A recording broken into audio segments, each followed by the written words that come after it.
Hey guys, Mr. Bowman here. It is currently the weekend and I'm at school and I've just finished my Maltesers, and the question that popped into my head was, if I wanted to fill this entire classroom up with Maltesers, how many Maltesers would I need and how much would that cost me? So in this video we're going to explain how to approach a question like this. It's a pretty random question, but how would you go about calculating that if you wanted to do this? So what I'm going to do is I'm going to pause the video, I'm going to switch back to Screenomatic, and I'm going to step through the maths and the assumptions I make side by side, and I'll come up with how many Maltesers it will take and how much that will cost me. Hey guys, we're back. We're on the PowerPoint Screenomatic combination. So what I've just did is I actually just finished measuring out my classroom. So it did look like a rectangular prism, just like I'm drawing. It had a height of 3 meters, it had a base of 6 meters, and it actually had a length of 9 meters. So I was surprised that the dimensions worked out perfectly like that. And that's going to be one element of our calculations. Obviously, the other element will be the Maltesers themselves. They're circular in shape, and I'll just copy and paste in a photo. So that's what a Maltesers are. Hopefully they look familiar. The key bit of information from this diagram is the overall width or the overall diameter of a Malteser is 14 millimeters. That means a Malteser you would expect to have an average of 7 millimeter radius. So there's going to be a little bit of chop and change. Some will be slightly smaller, some will be slightly bigger, but on average we're going to have a 7 millimeter radius. So I am going to delete the photo now. That's gone. So we're now going to start putting this together. How do we come up with an approach? So I'm personally not a big fan of the volume approach, so I'm not going to calculate the volume of the room and the volume of a Malteser because I think there's a lot of issues with that model. But what I'm going to do is I'm going to focus on a stacking approach. So the first step I want to focus on is just doing one layer all along the base of the classroom like that. So our classroom, I'm going to convert it to centimeters now.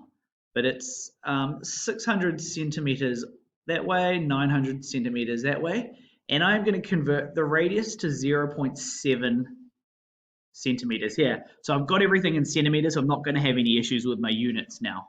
So this is just the floor. How many Maltesers would it take me for me to cover the floor properly? So I'm not going to do this approach where you just put them next to each other like that. So a lot of people will just adopt an approach like this. The reason being, I do think the gaps in the middle, they will be slightly bigger than what would actually happen in the real world, because the Maltesers would actually sit within each other. And I'll give you a diagram of what I mean by that. So let's say these are two Maltesers. If you were to place another one next to it, you could fit it within. So I think that gap in the middle there that I've just colored in, that gap compared with that gap, they are different, and I think the gap up the top fitting within, I think that'll be a bit more accurate than the other one. So get rid of all those. So we now need to figure out, well, how tall is this? How many deep can we go into the classroom? So how many layers do we need to set in within our classroom? So I suppose the first thing I did, I actually drew a right angle triangle that sat within like this. And that allowed me to figure out the height of this overall shape, which is going to be really important to our calculation. So if the base of that triangle, well, that's going to be the radius of one of the circles, and the hypotenuse, well, that's going to be two radiuses. We need to figure out x and how much that would be. So let's do that quickly first. So we're going to get a squared plus b squared is equal to c squared. So a, that's going to be r squared plus x squared equals, whoops, daisies, that's 2r squared. 2r all squared. X squared is going to be equal to 4r squared minus r squared. X will be equal to the square root of 3r squared. X will be the square root of 3 times the radius. So just want to show what that number means. That's an important number, and we'll eventually substitute in our actual equation. So I'm just going to change pen color for this part. So that tells us that this triangle part in the middle, that is the square root of 3 times the radius tall. And what that also means is if we add on this bit up here, that's going to be another radius. So let's add another radius, and the bit to the bottom, well, that's going to be a second extra radius. And if I calculate all of that, so that's going to be the square root of 3 times r plus 2 times the radius. So that would be the height of 2 Maltesers with one stacked on top in the middle. Now the next step I want to do is the first layer that's going to be right against the wall in this area. Well, we can't do much about that because we can't fit a Malteser in this gap between the Malteser and the wall. But every other gap, or going forward in this direction, we will be able to do that. So what I want to do is I want to figure out the original layer, that's going to be 2r. How much would the next layer be? And the next layer, we've got an expression. It would actually be the square root of 3 plus 2 pi, but this 2 pi has already been accounted for here, which means every additional layer will be the square root of 3 times r. And again, there'll be one exception at the very end. We won't have enough opportunities for that as well. So that one there will be similar to that. It'll just be 2r at the end. So we now need to figure out, well, how many layers are we going to need for this? And I know that there is going to be 2 layers that will be at the beginning of the classroom, at the end of the classroom, that'll be directly against the wall.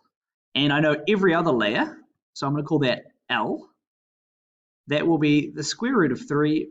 Oh, sorry, that's a funny, I'll clarify that up. So L for layers, the square root of 3 times R.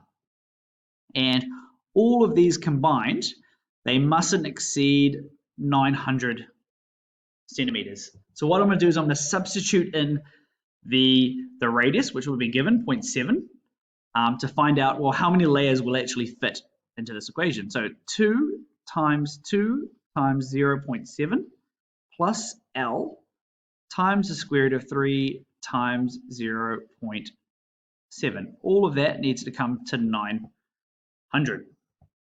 Okay, first step to solving this, all of that comes to 2.8, and we're going to be moving that to the other sides. That's going to be L times the square root of 3 times 0.7.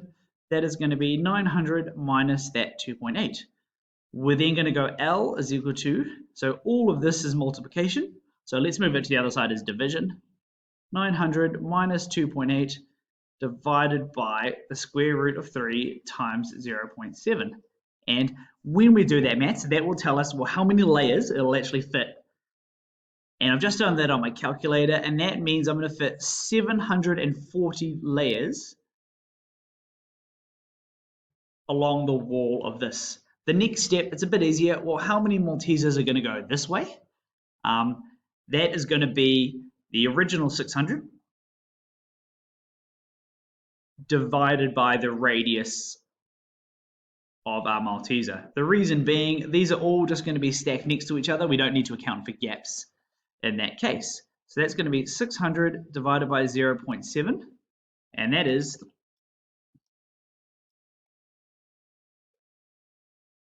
apologies, just realized the mistake. That actually should be the diameter because we're going to be sitting the diameters next to each other. So 600 divided by 1.4, that's going to get us to 429, and I've rounded that to the nearest whole Malteser. And again, I've rounded the other one to the nearest Malteser. And that's just because there are going to be little weird things. There are going to be half Maltesers, crushed Maltesers that will let us fit a bit more in. So what that means is the base of our room, so let's draw a new room, that means we can fit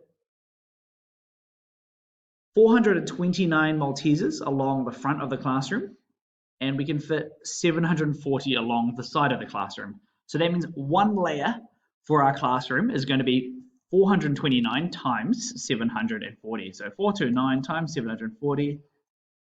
So 429 times 740. That means one layer will be 317,640 Maltesers. So that's a lot of Maltesers just for one layer that sits within our classroom. Now what we need to do is we actually need to really ramp up how many layers would fit all the way up in our classroom. And I'm going to make another assumption. I'm going to assume the same process that we applied for the floor, fitting within the gaps, is also going to apply when you stack them on top of each other, because they will sit within each other. So what we can actually do is we can actually use the formula we identified before to calculate, well, how tall would it be for 300 meters tall? So let's get rid of the base working down the bottom there, but I will keep that one formula there to assist us. And we're trying to figure out how tall or how many separate layers we need within our classroom. And I imagine it's going to be quite a few layers, and we're going to need an enormous amount of maltesers. Okay, so we will switch pen colors. Let's go to yellow. Okay, so it's going to be the same thing.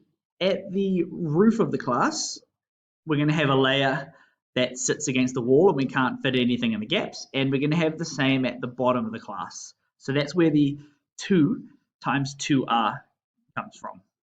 And then the bit that relates to it sitting within each other, so the layers that fit within the gaps, well, that was represented by the square root of 3 times r.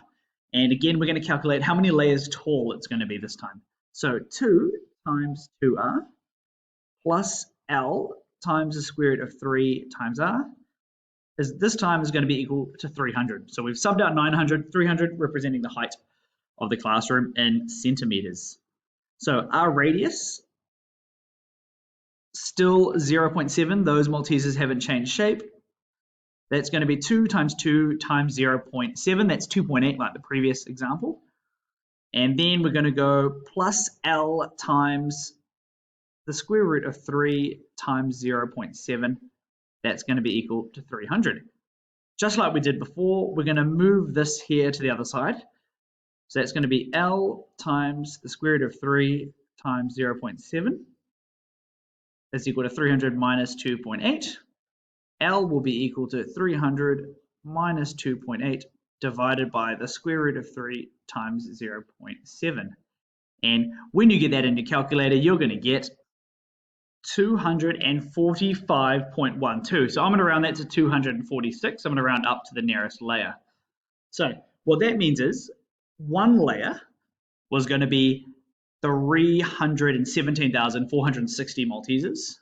That's just the floor. We're going to need 246 of those layers to get all the way to the roof. So changing pen colors again, let's switch to the white pen. Okay, so we've got 317,460 times 426. And this is going to give us, I think, a pretty reasonable accurate of how many actual maltesers we'll need to calculate or to fill up our room. So times 246. And my calculations, we're going to need 78,095,160 maltesers. Okay, the issue is, how much is that actually going to cost me? That was part of the question. So what I'm going to need to do is I'm going to need to research and find an estimate for the price per malteser. So I've quickly gone onto Google, and what I've got up on the screen is I've been told how much does a malteser weigh? It weighs 2 grams per malteser. And I've then gone ahead and researched, well, how much are these actually going to cost me? And I've gone to the warehouse's website, and I found an extract. So maltesers, there it is from the warehouse. And if I was to buy a 250 gram bag of maltesers today, that's going to cost me $5. And I guess the first thing is, how many maltesers in this bag? So the average malteser is going to weigh 2 grams. So maltesers in bag, well, that's going to be the 250 overall weight divided by the 2 grams of each individual malteser. And that means I'm going to have 125 maltesers per bag. The next step, I've got 125 per bag, so I need to divide my total estimate of maltesers that I need by 125 to figure out how many bags I am going to need. So what I'm going to do is I'm quickly going to rub out and create some more room for my working. So we'll get rid of all this stuff at the top, and this should be enough to wrap up the question and come up with a pretty, hopefully what is a reasonable estimate of the number of Maltesers per bag. So we're going to go 78,095,160 Maltesers divided by 125, and that means I'm going to need 624,761.28 bags of Maltesers. I'm going to round that up to the nearest bag. So that's going to be 624,762 bags. Each of those bags are going to cost me $5 from the warehouse. So my price, or how much it's going to cost me, 624,762 times $5, and this should give me the total cost of how much it's going to be to fill up my classroom of Maltesers. So times that by 5, and it is going to get me to $3,123,810. So that is a lot of money. So this is in NZ dollars, and if I divide that roughly by 0.62, I will get how much it would be in US dollars, which is always interesting to see. Apologies, that should be times 0.62. And so if I was doing this in the US, it would cost me 1.9 million US dollars. That's USD. But that's the New Zealand dollar number that we just figured out. So it'll cost me well over $3 million to fill this room up. Not sure if it's worth it, but it'll be interesting to see if anyone will sponsor me to give this attempt a go. So hopefully you found the answers to this video. There was heaps of maths in my estimate. I thought my estimate was pretty reasonable. It did allow for smaller gaps that were more akin to what would happen in the real world. All right, thanks for watching, guys.